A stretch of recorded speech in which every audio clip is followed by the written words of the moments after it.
The holidays come with a touch of craziness, from unwrapping the latest storylines to the best betting insights. We've got everything you need to crank up the excitement this season. We can't promise there won't be a little yelling. Play a decent schedule. They have maybe 500. Got it. It just ruined my day. But we can guarantee a whole lot of fun. Merry Christmas from all of us at SportsGrid. You do not seem to be overly concerned about the Lions holding on to that 1 seed by the end of this season. Will Detroit have the NFC postseason run through the Motor City? How many plays does the defense have to make in a shootout? They got to make 1 or 2 more plays, Ben, than the other team. And if they can do that, then Detroit is very much alive in any game. The early line. Only on SportsGrid. Those guys, those rookies, the Pacom Dadiers, the Jacob Toppins, right? The Tyler Koleks, those young kids. He wants to get them that check. It means a lot to Brunson. And honestly, folks, it's going to mean a lot to this New York Knicks franchise that's never been back to the Eastern Conference Finals or the NBA Finals since 1999. Betting above the rim. Only on SportsGrid. The Bostonian versus the Book. I remember one time, I don't know if Kenny will remember this, I said put 100 on, I think I left it on a text, put 100 on this horse that won, and then Kenny called me back later and goes, hey, I never got the text. And I'm like, no. Oh yeah. Remember that, Kenny? I would never stiff anybody. He texted me as they're loading into the gate, maybe, like it's too late. The Bostonian versus the Book.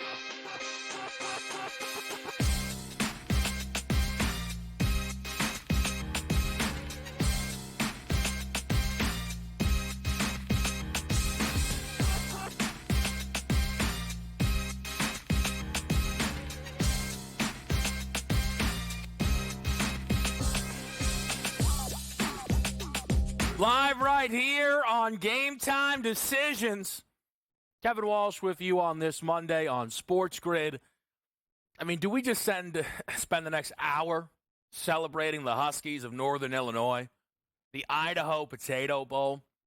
You know, on this network, our good buddy BSS, Ben Scott Stevens, defends bowl season really with his life on the line daily because he has to hang out with good old DRS, who's not a proponent of these quote-unquote meaningless bowls.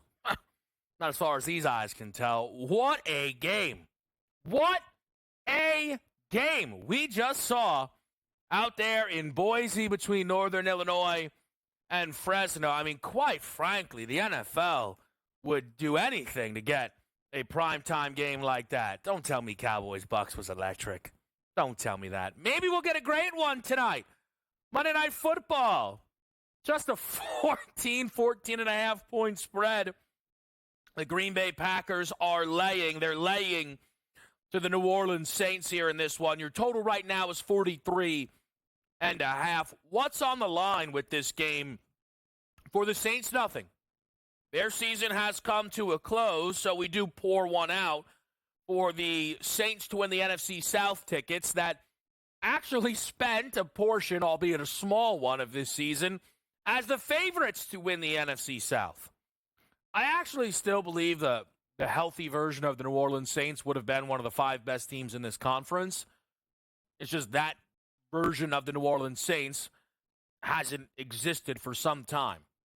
The New Orleans Saints enter this game without Derek Carr, still no Chris Olave. They now add Alvin Kamara to the mix of key players that they'll be missing in this game. Spencer Rattler will go for New Orleans. And, you know, for Spencer Rattler, you wonder a little bit about what is he playing for in this game. I'm not questioning how much Rattler will go effort-wise.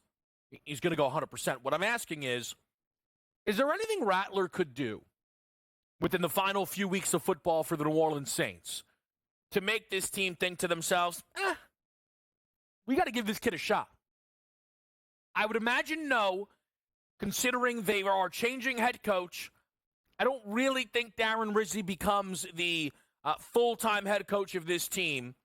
And within that, then you're likely going to want to either stick with Derek Carr, move on from Carr, bring in someone new, or draft someone much earlier than round 5, which is where Spencer Rattler was selected by the Saints.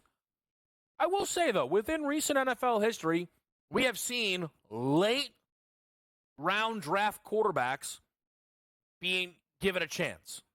Sam Howell in Washington, Desmond Ridder in Atlanta. Maybe, again, if Rattler can go out there and shine a little, he gets a shot. He does have a lot of work to do, though, right?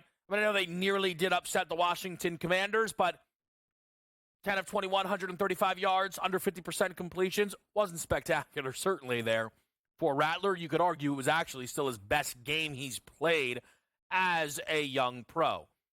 Rattler's going to have to play really well tonight to stay in range of the Green Bay Packers. Not just because Green Bay's defense poses any issues, but this Packers offense has now been machine-like for 4 weeks. 38 at home against the Niners, 30 at home against Miami, 31 in a close loss to the Detroit Lions, and then a 30 ball in Seattle. And in a few of those games, the foot came off the gas, really in the 3 victories. This Packers offense looks horrifying.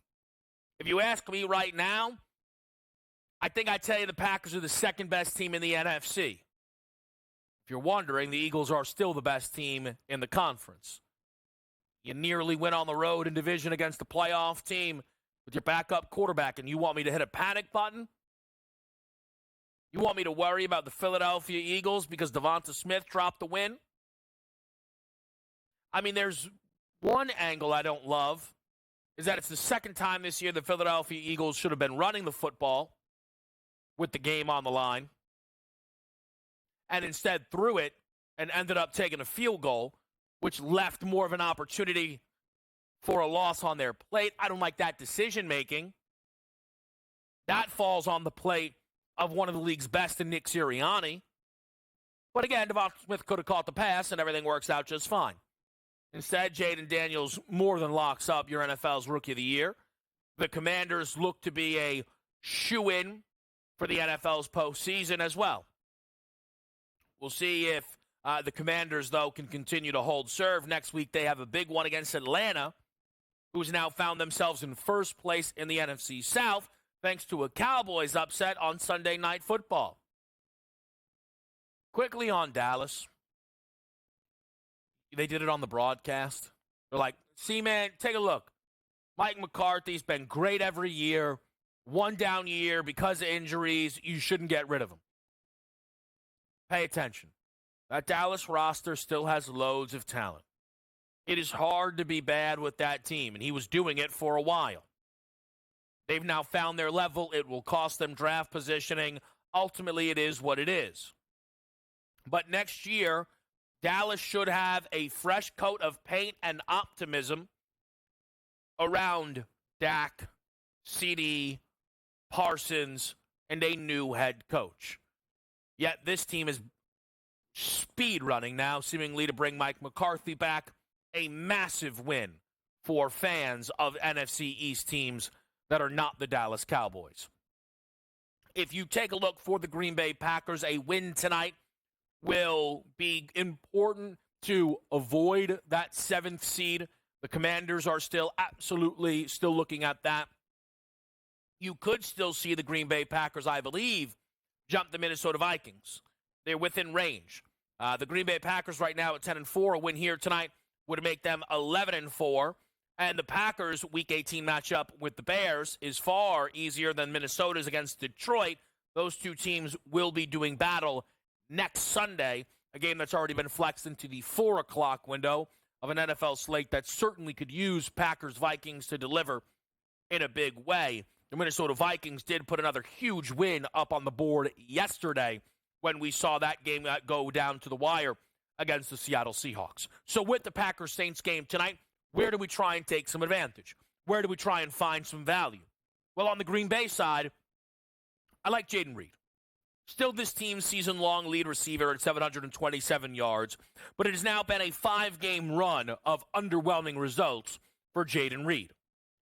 It is not since a early November game, mind you, game against the Detroit Lions, when Jaden Reed went over a receiving prop. He had 113. Since that game, last 5, 2 for 23, 3 for 26, 3 for 24, 0 for 0, and then 5 for 34. That 5 for 34 last week, 6 targets.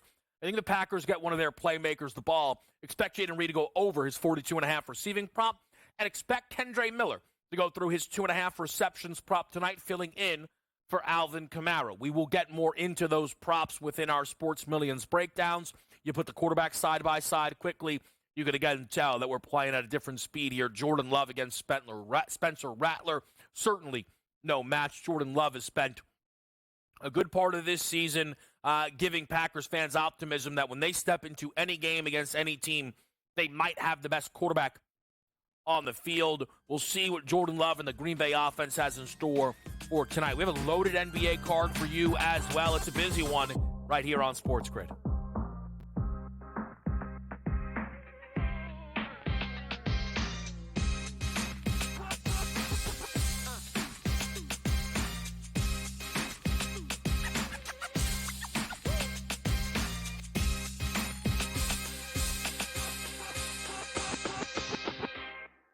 So my team didn't win this weekend, but I still did with this app that's taking over the game. Sports Millions Pick'em lets you make quick and easy predictions. Pick your favorite players, go higher or lower, and you can still win big even if your team loses. Plus, the multiplier is insane. With just a few picks, you can win big money. So get on it. They've got a welcome bonus to help you start off your winning streak.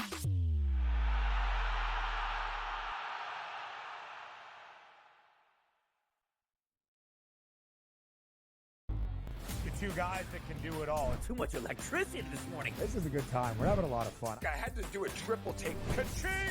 Why? Because of parity. I didn't mean to offend. Yeah, it's not going to happen. Load management is a dirty word. Let him rip. You know what? Circumstances provide the results. What? How do you do this once? Oh, Donnie, you got such a good show there. A network that is booming. The Early Line, only on SportsGrid. Your gut says Miami is going to win, and you should take the over. Your gut also said your NFT selfies would only go up in value. They didn't. But your head is on SportsGrid and knows the QB is in concussion protocol. The backup has a 45 QBR against the zone coverage. The New York D has the most sacks in the league. So yeah, trust your head. It's smarter to be on SportsGrid.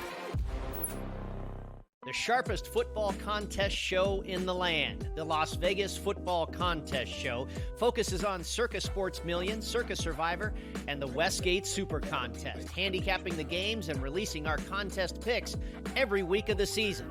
With 2 former Super Contest winners, Brady Cannon and James Salinas, a former NFL player, Mike Pritchard, and over $1 million in contest prize money won combined, the Las Vegas Football Contest Show will have you prepared this season like none other. It's a new era in CFB to start off this year, put on full display. My take on this game is simple. I know some people will be upset about it. Good riddance to the Pac-12. Can you do it in terms of the week to week to week? I don't see a pathway for this team to miss the college football playoffs. We want to make sure you have those best bets in the entirety of our betting cards. That was thinking! But he had that program was already going there! Only on SportsGrid.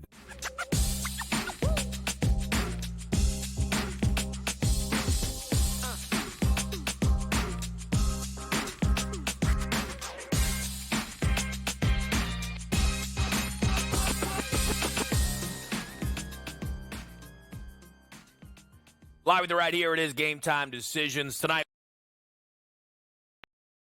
a little bit about what we saw yesterday in the NFL. We'll talk a little bit about the college game. Quickly, I should mention Michael Penix getting the start for the Atlanta Falcons and the result being a 34-7 win. It had nothing to do with Michael Penix. Absolutely nothing. Drew Lock threw more touchdowns for the Falcons than the Giants. Now, that doesn't mean Penix is a bust. It doesn't mean Penix won't work out. It doesn't mean that I don't understand the decision made by Atlanta. But again, the more I sit with this. The Falcons made a mistake. The Atlanta Falcons, if they did not go to Michael Penix, would have sat in first place with Kirk Cousins as their quarterback. And then they would have played Kirk Cousins this coming week against Washington. Maybe win, maybe lose. Who knows? Either way, they would have gone into week 18 with Kirk and had a chance to win the division. 100%. And maybe would have won that division. Maybe they would have had Kirk Cousins in a playoff game. Here's the reality. The Falcons are not winning the Super Bowl, certainly not winning the NFC with Michael Penix filling in for Kirk Cousins. It's not happening. I am not worried about this ending up on Old Takes Exposed. Clip it if you must. Okay? So what the Falcons did was short-sighted. Now they're going to be forced to cut Cousins. Nobody will trade a thing. Kirk's not going to sit there and be Penix's backup, as opposed to trading Cousins. And it's going to hurt them more financially. So again, everybody who was running to the podium to congratulate this Atlanta front office on getting this quarterback room right because they drafted Penix, you're wrong again. You're still wrong. You're absolutely wrong. And making the wrong quarterback decision can cost you greatly. Not just draft-wise, but as Atlanta did, payment-wise. That is why the Giants will be looking for a new GM and head coach because they paid the wrong quarterback, especially considering it was clear as day that paying Daniel Jones was an insane move. Luckily for the Giants, though, they're likely to have their pick of the litter. The only 2-win team in the National Football League. They've lost 10 in a row. And yesterday, we saw the Jacksonville Jaguars with a late lead lose that to the Vegas Raiders. And that result was Vegas being inside the top 2 and at the moment being 6th in the projected draft order. I don't think Shedeur Sanders can bully his way down to 6. And I say that lovingly. I like the whole I'm going to play for Vegas thing from Shedeur. I really do. From Dion, from Tom Brady, and whoever else involved in it. If they want to get to Vegas, they may need to trade up. And even that might not work because it would probably still involve the Giants then passing on Shedeur Sanders. And I'm not sure that's going to happen. With the NFL, though, quickly, let's put it on pause. We're going to do your Sports Million Pick'ems in a moment. I want to go through your NBA card tonight. Loaded Monday board. Again, NBA, it kind of works out nicely. Loaded Monday slate off Christmas Eve. And then, of course, the NBA has their best slate on Christmas, which I still care about. I'm sure many of you will Netflix football and chill, which I understand. But for me, it's an NBA day on Christmas. Though I will be live here talking NFL.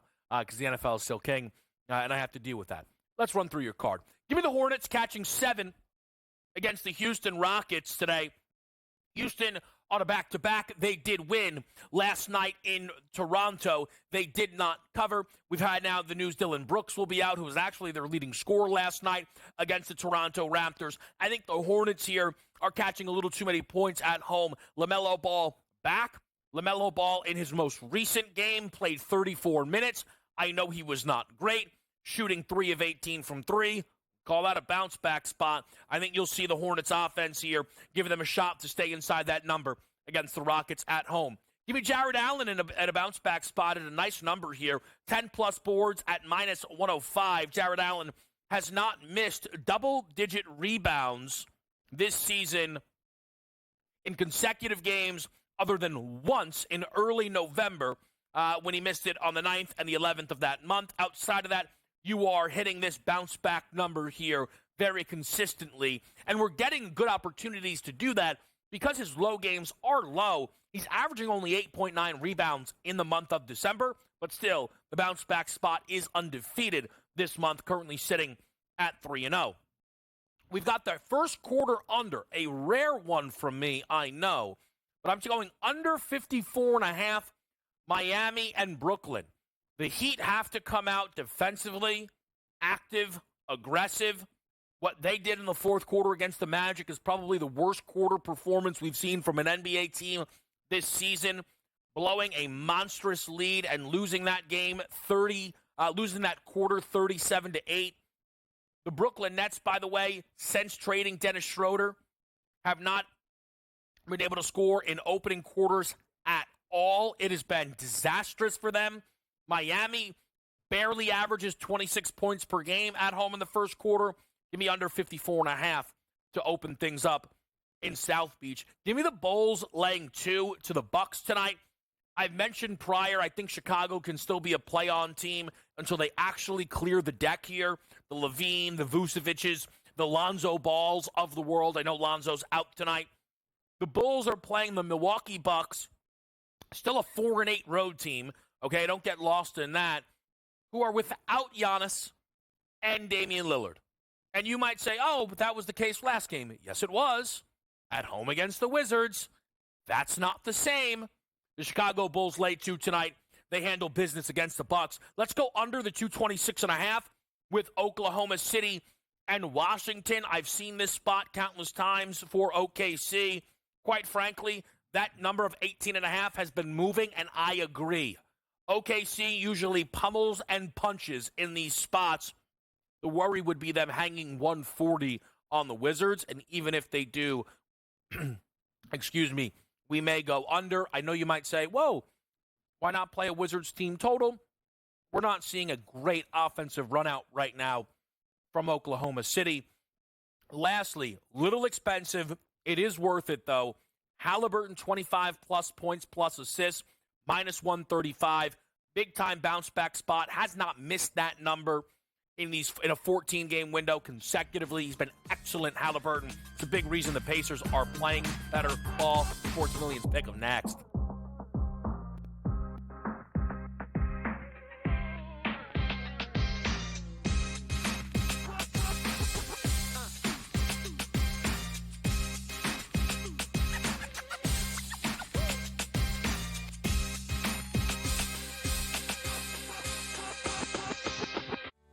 The holidays come with a touch of craziness, from unwrapping the latest storylines to the best betting insights.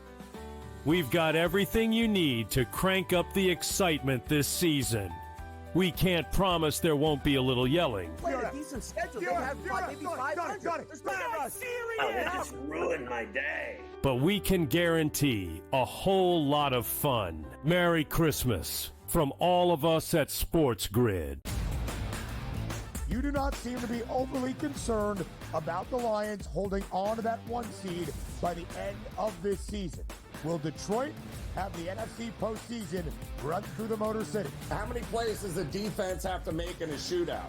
They got to make 1 or 2 more plays, Ben, than the other team. And if they can do that, then Detroit is very much alive in any game. The early line. Only on SportsGrid.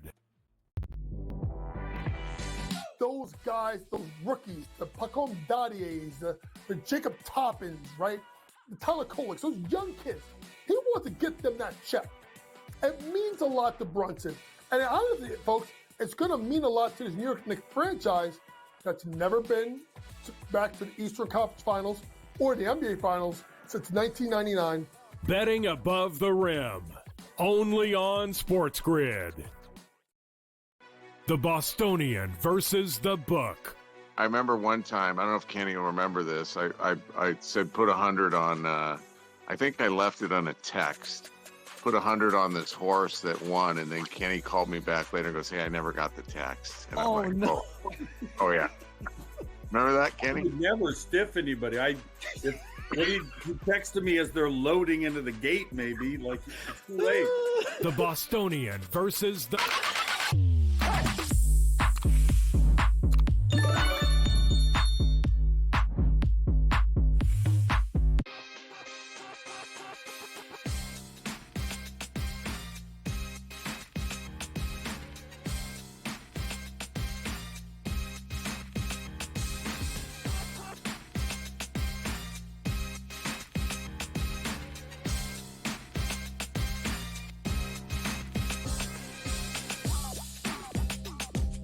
Welcome in on Sports Millions Pick'ems. We're happy to have you here, getting some action out to the people. We're live on SportsGrid. I'm Kevin Walsh with you. You know, some are saying Sports Millions Pick'ems bringing out the best in OK Dubs. I'm hearing it, right? Jonathan Taylor, rushing touchdown. He's like, I'll have a ton of them. Jamar Chase, receiving touchdown. He's like, I got you late. I like what I'm seeing. I like what I'm seeing here, Sports Millions Pick'ems. We were dabbling around in the college game. The Texas kicker, Auburn. Why not? The mix, people. Get in the mix. Sports Millions Pick'ems. We're having a good time. Let's get involved with this Monday nighter here. The Green Bay Packers, big-time favorite. A big-time favorite in this game going up against the New Orleans Saints, which is understandable.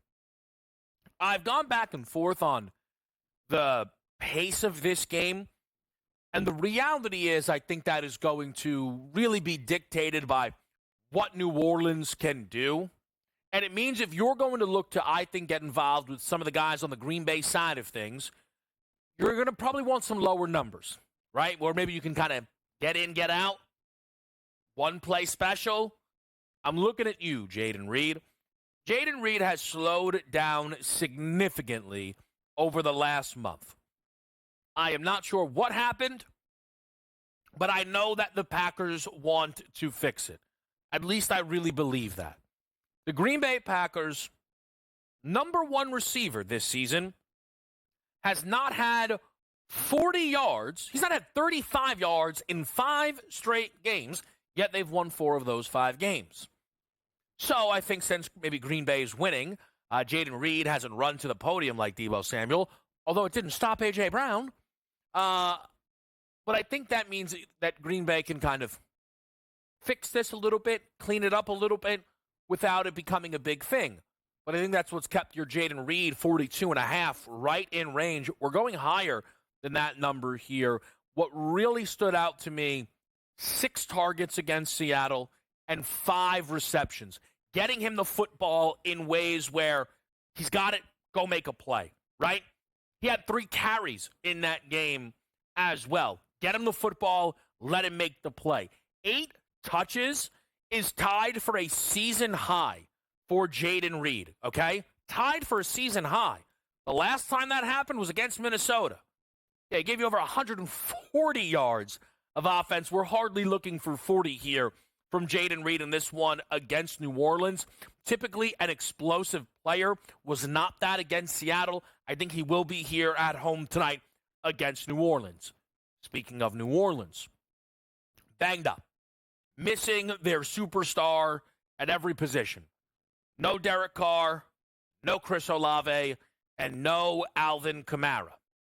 And Kamara is a super costly loss because he not only is this team's lead running back, but, of course, because he's Alvin Kamara, leads this team in receiving. So where does Kendre Miller fill in? Ultimately, to ask him to be the type of receiver that Kamara is would be ridiculous. But we're not being asked that. We're asking for higher than 2.5 receptions for Kendre Miller, and that is A-OK with me. If you look, Kamara is at the lowest, a guy whose number is 4.5. And in the receptions market, the difference between 2.5 and 4.5 is a low-level tight end and a good usage wide receiver too. Okay? That is a big gap that we would see tonight. So we're not getting asked the Kamara entry fee. But to give you an idea on what Kamara did receptions-wise, he caught at least 3 passes in 13 of 14 games this year. He caught 4 or more passes in 12 of 14 games this year. Kendre Miller is a player that New Orleans is excited about, the youngster out of TCU, and I think that they are going to want to try and use him in a number of ways. I don't think they're going to look to just pound him and run him into the back of the line for New Orleans. They're going to want to get him out in some space and let him make some plays.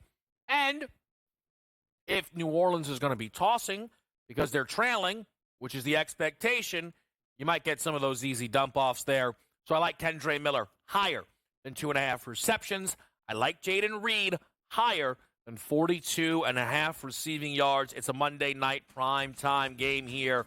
SportsGrid will have you covered. On Game Time Decisions, we'll be joined by Joe Lisi next.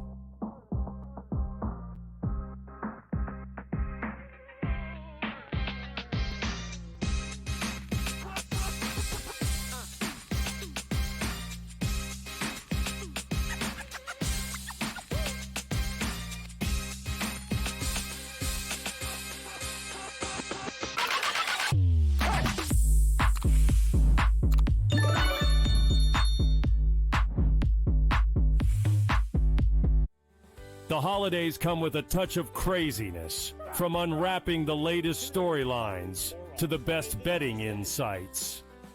We've got everything you need to crank up the excitement this season. We can't promise there won't be a little yelling. Play a decent schedule. They have maybe 500.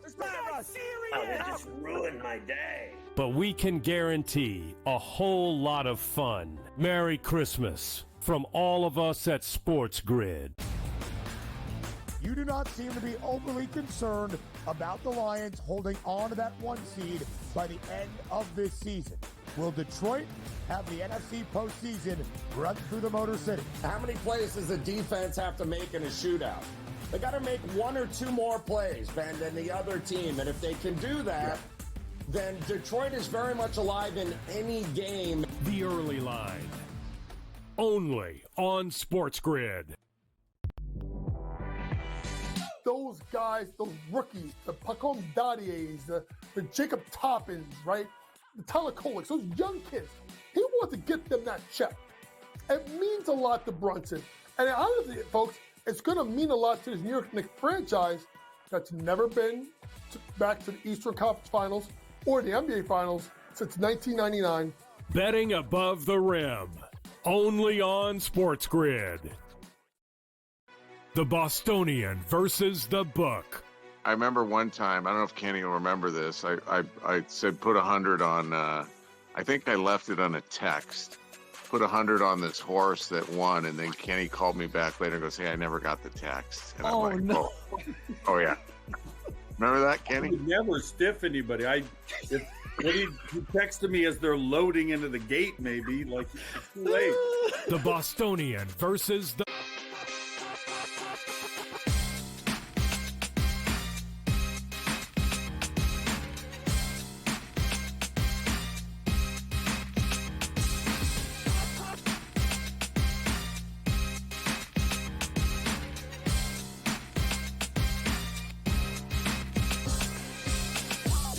Game time decisions doesn't get better than this. Joe Lisi hanging out with me here. Kevin Walsh with you. We're on SportsGrid. Feels good, Lisi. It's Monday night. I don't know. The game's supposed to be terrible, but expectations are low. Perhaps, we can then get surprised. I think we will tonight. 43.5. I'm still trying to digest the total tonight, but need some more intel. Yeah, more intel. Could be. We're about an hour and 20 minutes away. Yeah. We'll get that intel, and we'll pick it up on In-Game Live Pro Football today. It's a shame we don't have a bowl game going on because the Idaho Potato Bowl, wow, electric. We were hanging out. We were watching it. Can I want to throw a take your way from the opening round of the college football playoff. Mm-hmm. A lot of chatter about the results, expansion, who deserved to be in. Here's my take. Perfect results. I couldn't be happier because now they have no choice but to change this format. There is no way we were given those results. Go into the next slate of games with Boise catching 10.5 and Arizona State catching 13.5, and they show up next year with this format. Because usually it takes a while. Nobody thinks this format is correct. I think we're one and done. Well, you really believe that? I really believe it. I don't think so. It's going to take a couple of years. I'm not telling you it's going to go to 16. To be clear, though, I'm not telling you it goes to 16. I'm telling you, yes, like conference winners get buys. See, now we disagree about this for a second because conference expansion in the playoffs was supposed to be for Cinderella. It wasn't supposed to be for Alabama at 9-3 and South Carolina. Now it's changed. The narrative has changed. Now it's the deserving versus the best. That happened last year because they wanted to kick out Florida State and deserving, right? And or non-deserving, because in any other format, Florida State would have been in the playoff. But they wanted to kick out Florida State, so they had to kick out Georgia last year, which by far was the best team for the regular season in terms of college football. They didn't make it, and now we have Indiana and SMU get in. It's going to happen, though, Kev. It's going to happen. It's happened throughout the course of the 14 playoff blowout. So I'm being serious. I am not sitting here telling you that the change that's going to be made will prevent Indiana and SMU getting in. What are you telling me? I'm telling you that we are not next year going to have the 6th seed Ohio State playing in the 8-9 game. What we're going to have, we're not going to have the 3 seed Texas playing in the 5-12. No, Texas is going to get a bye because they're the 3 seed. And Arizona State, who is, by the way, this is where, like, people blame the committee. Oh, Arizona State was ranked 12th and then seeded 4th. That does not happen. I fully believe Arizona State, boy, they get in. They are not getting automatic buys next year. Okay, that's fine. I think that's done. I have no problem with that. If that's your argument and that's what you want to set forth, perfect. And then we can't have Penn State that loses their 2 biggest games to Ohio State and Oregon and have an easy path to the Final Four by playing SMU. Penn State would have had a bye. Penn State would have had a bye week. I mean, that's ridiculous too. So I'm all for it. If that's what you're, suggesting for 2025, I'm all in with that. That's no problem. But we're going to have, what's going to happen is we're going to have, if we expand to 16, then it's teams 18, 19, 20. All of a sudden, we'll be at 50.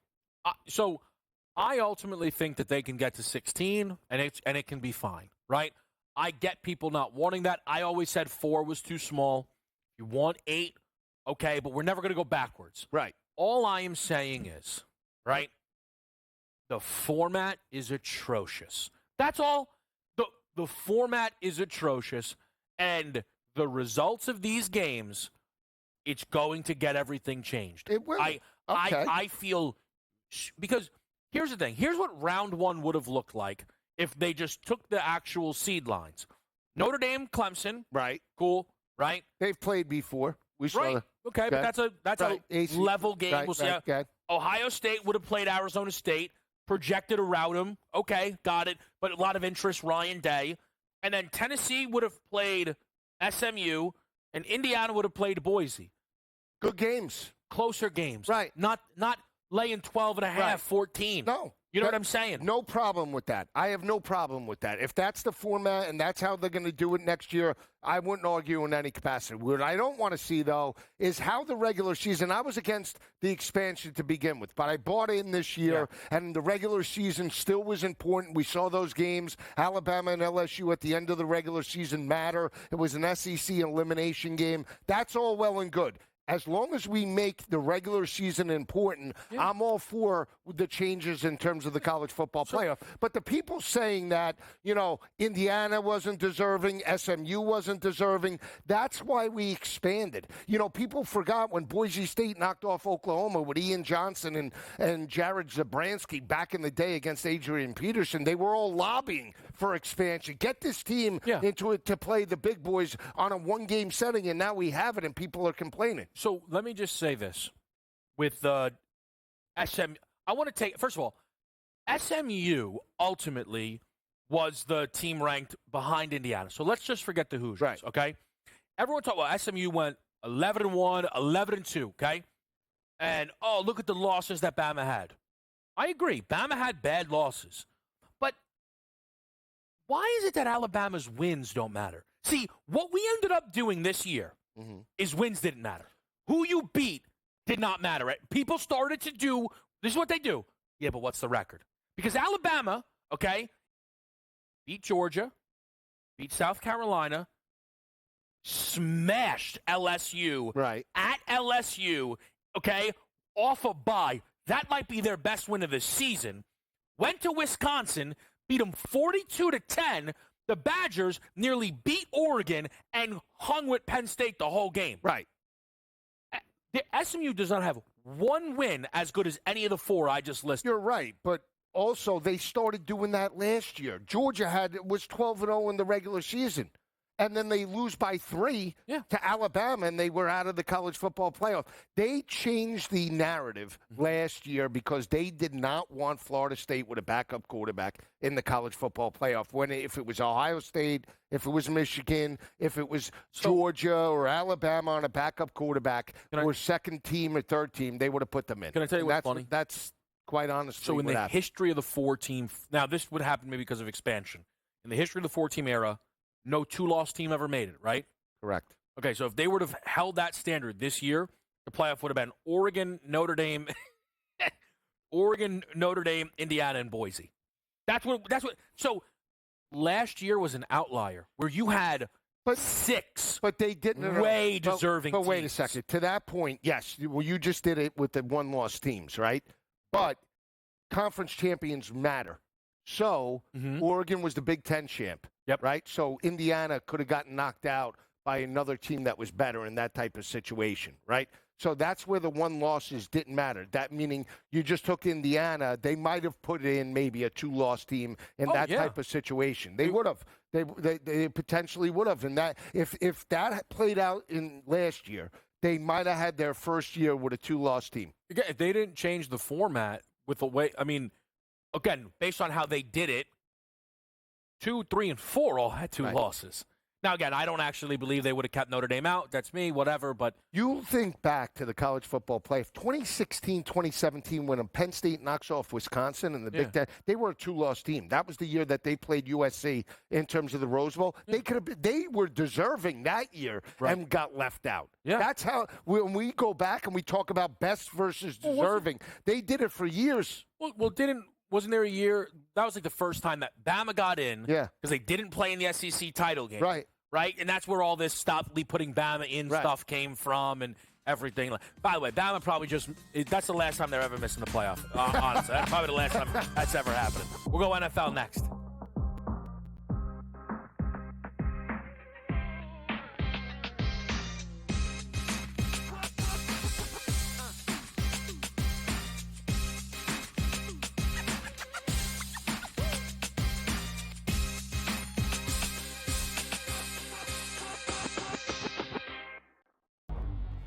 Two guys that can do it all. Too much electricity this morning. This is a good time. We're having a lot of fun. I had to do a triple take. Ka-ching! Why?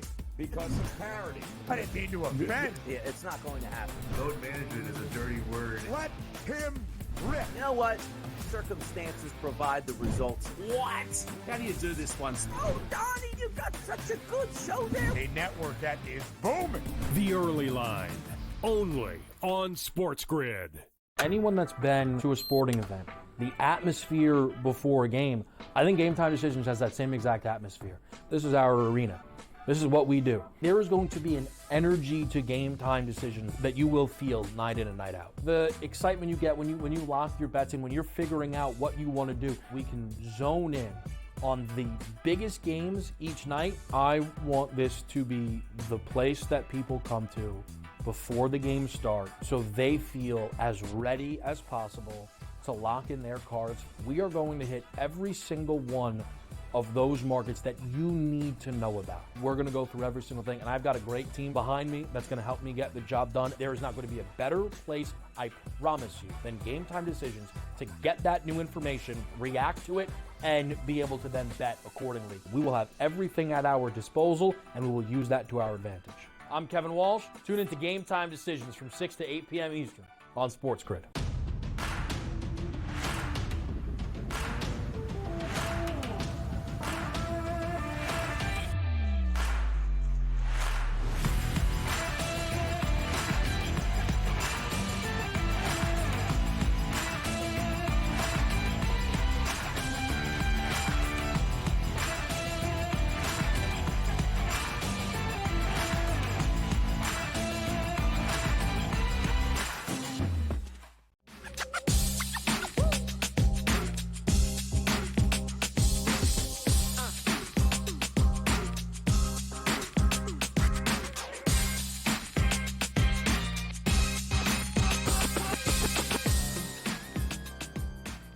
All right, we're live right here. It's Game Time Decisions. Let's talk some NFL. We'll get to the game tonight, Lisa, and then we'll talk a little bit about yesterday.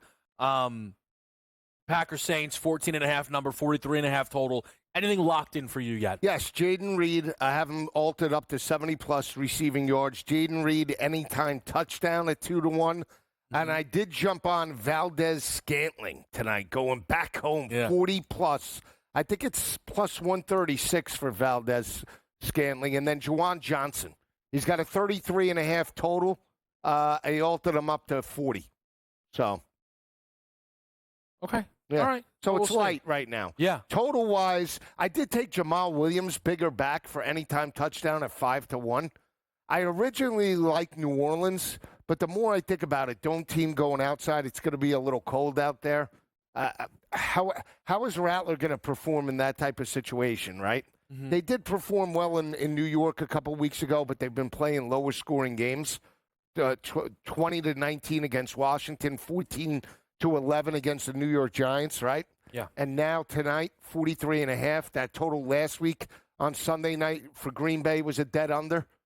Maybe we go over. I'm thinking over 43.5, but I think we can get this into the high 30s. I've been going back. And then maybe we'll get it. So here's the, I don't know about boring, but the Saints team totals 13.5. Yeah. Are we really getting over this number without 14 out of New Orleans? Probably not, right? That's what I'm considering. I think we can get. Can we get through that 14.5? Can they give us something?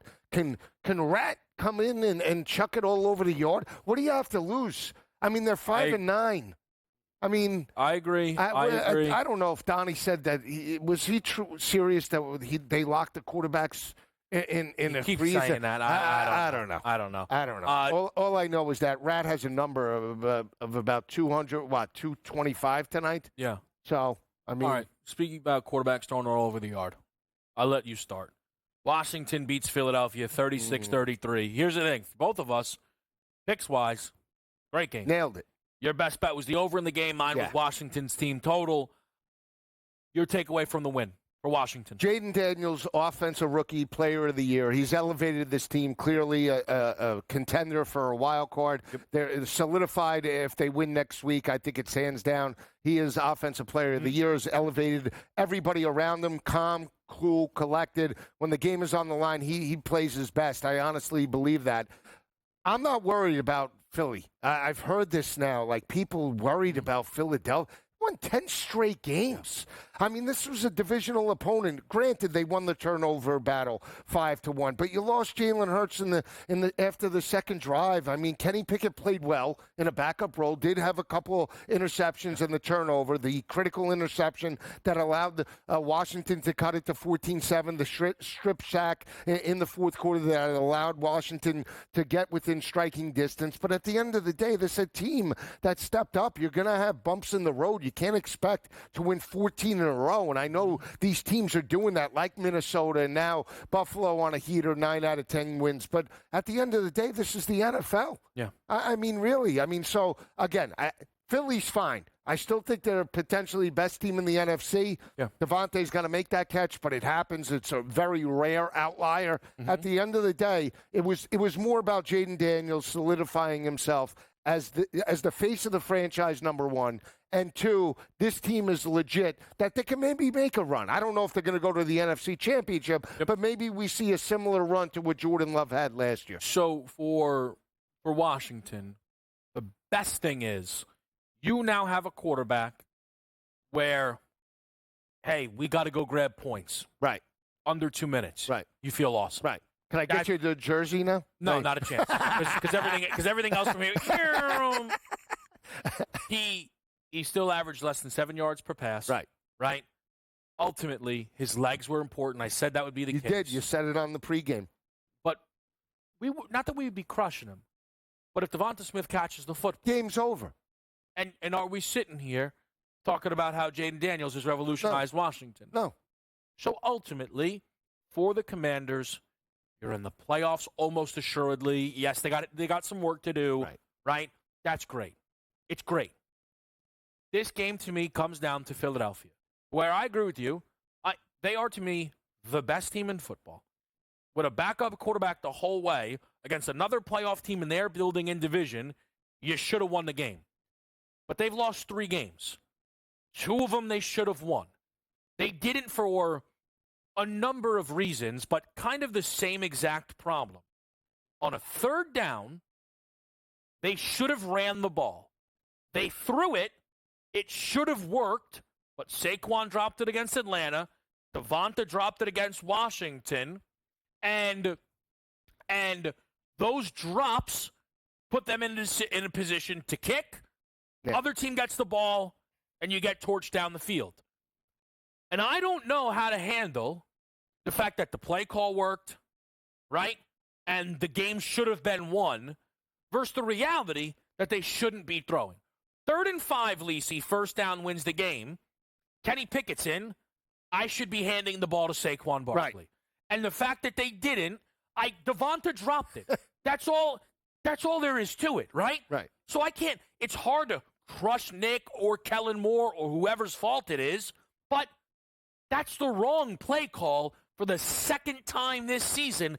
The same exact, they've only lost 3 games, and 2 of them they've lost the same exact way. Right.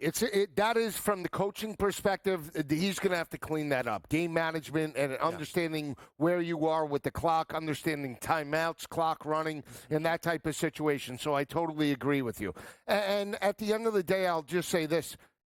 Kenny Pickett played well enough where you got to feel confident where if anything happens with Jalen Hurts. I mean, he made some nice throws. You know what the problem is? He did make some nice throws in that game.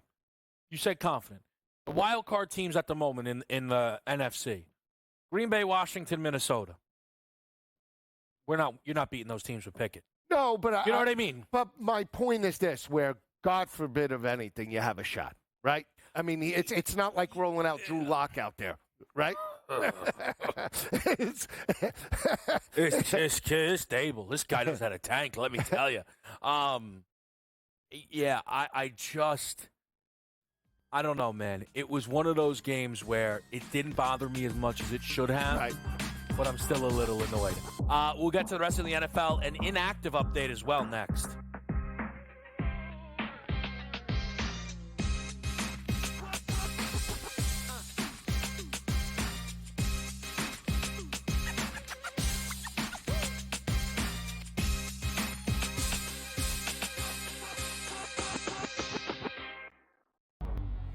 Two guys that can do it all. Too much electricity this morning. This is a good time. We're having a lot of fun. I had to do a triple take. Ka-ching!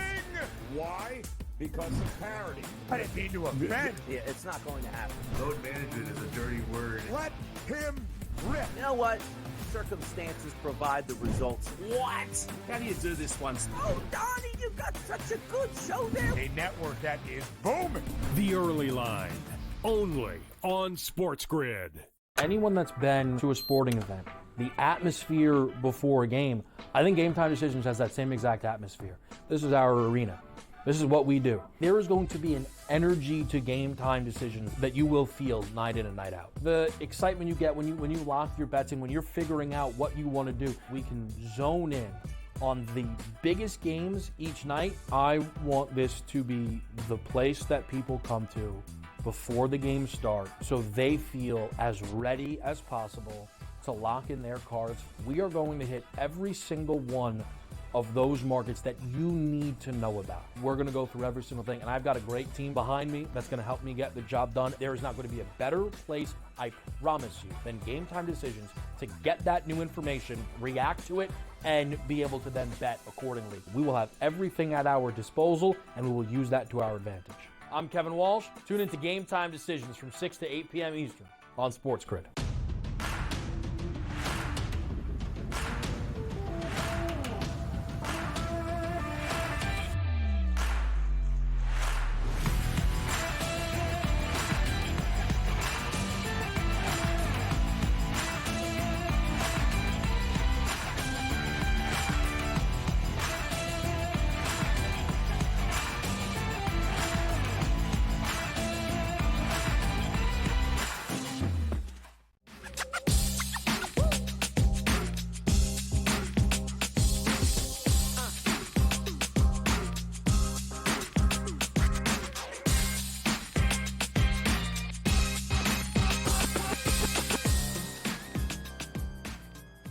All right, some in and out reports here from Monday Night Football. Kevin Walsh, I'm with Joe Lisi here. We're going to get to a couple of things before we send you off to your pregame show. And I'm sure that we're talking about MVS inactive. I know that could change some things a little bit for you tonight. Yeah, so I adjusted. So MVS is out. I have him in a couple of parlays. Juwan Johnson altered up now to 50. So from 40 to 50. So I have him and Jaden Reed. Juwan Johnson 50, Reed at 60. All right, so that's one thing. Pays 1041. The other is, Lisi, and this came out at the top of the hour, Jair Alexander inactive. Mm-hmm. He's not played in a while. But the odd note now that people are a little confused about, he was a full participant this week in practice. But then the report from Tom Pelissero of NFL Network is that he's not himself. They're going to reevaluate him next week. Full participant, all of a sudden. Not himself? Not himself. I don't know. Right? Look, Green Bay's going to go to the playoffs, but Green Bay's got a big one against Minnesota next week, so that's a big deal. Yeah, he's a main component of that secondary, right? Think about how some of the teams that they're going to face in terms of a playoff type of situation, right? Philly, Detroit, Minnesota, all chuck the football. You want to have your best defender in terms of that lineup. So it is a little intriguing that they came out, and that's the verbiage that they used, not himself. I don't understand what that means in any capacity. We have to monitor it. Yeah, all right, we're going to try and follow that. Here's the other report coming out now, Lisi. It's official. Carson Beck has had UCL surgery on his elbow. One just quick thing. He took a very similar hit against Georgia Tech that he took against Texas. Like, I just wonder if he was even, how healthy he even was going against Texas. He was atrocious in that first half. That's just an aside. Right. The question now is, does Carson Beck go to the NFL or go back to college? Well, if he has eligibility, and I think he does, he goes back to college. I mean, why? Because I just read the report. He's not going to be able to throw until the spring. Yep.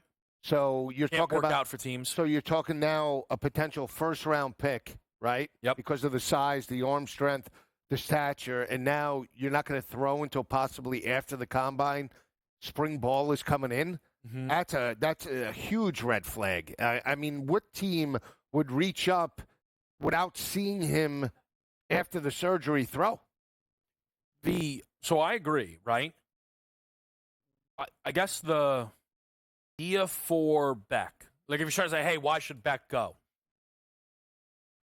Aller's coming back. Nussmeier's coming back. We're still waiting on the Milroe word, which is weird to me, right? Shitter's leaving, Cam Ward's going to leave. My only thing is, because people aren't enamored with the quarterback class, could Beck still go within the first 3 rounds? Absolutely. If he's 100% coming off the UCL and he plays next year, yeah, why not? He's definitely here. I'm telling you this, you know this. He's better than Allen. No. But my point, agree. It would be between out of those, Milroe, Beck, and maybe Nussmeier because of the wide receivers that he has. So Nuss comes back. So, okay, if you're Beck, right? All right, so next year I'm battling against Nuss, Aller, Arch, Nico, Ewers. Right, where this year it's Shador, Cam Ward, Ward, and Milroe. I might be QB4 even though my arm's not working. Right, which a team that doesn't necessarily need a plug-and-play right away, right, could take you. And we saw Michael Penix look in that situation. Because a situation like that could play out, where a team has a quarterback that's a veteran or on a big contract and they want to take Beck as insurance. If you look, right, just from the consensus out there, other quarterback prospects, Dylan Gabriel, I think Beck still goes in front of him. He would. Quinn Ewers, I don't even know what that kid's doing. I'll be honest. I can't figure it out. There's reports maybe he goes to Belichick. If Texas wins the title, I think teams could convince themselves. It's tough. Jackson Dart, I think NFL teams will pick Beck. They would. Bigger size. Curtis Rourke, come on. Max Brosmer, all right. Tyler Shuck, Kyle McCord. Come on with the Kyle McCord. Kyle all right, McCord. Come on. All right, okay. Okay, Beck should go. Okay. Well,